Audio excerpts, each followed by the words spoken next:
Here we have natural red calcite from Mexico. And you can see there's a bit of tonal difference. We've got those that are a little bit more red towards the brown, and here we have more red towards the orange.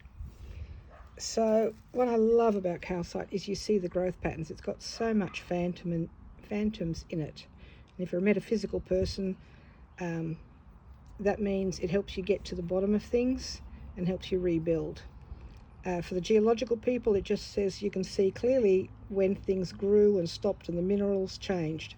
In this one, you can actually see, like, I think what you call leading edge. Although given the way the crystals are going now, I suspect this is the wall, where it was attached into a wall or it grew up against certainly a clay piece. But that clay is what's colouring it.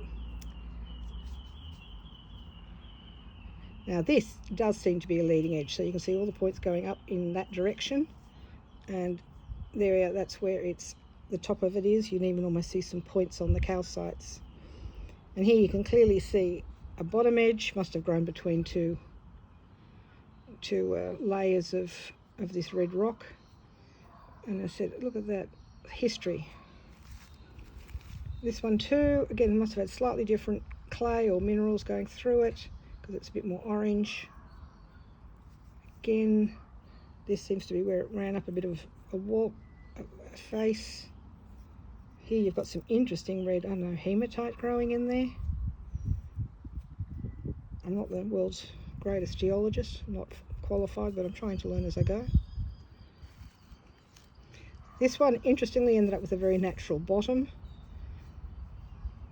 And here you can see that it grew up against something and it ended up with quite a flat top as well.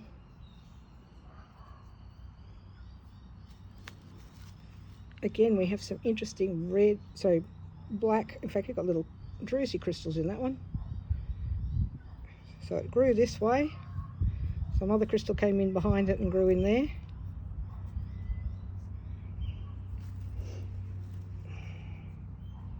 So it's quite fun when you actually see other crystals growing inside a main one. You can see 6 pieces and not one of them looks alike. Each one of them's had its own little story of growth. So for the metaphysical, this crystal is good for helping you anchor, create foundations, feel secure, and therefore if they're your weak points, it helps connect you back into the earth, and so any kind of things like depression or emotional build-up can finally more easily release rather than stay in the body. But otherwise, they're pretty.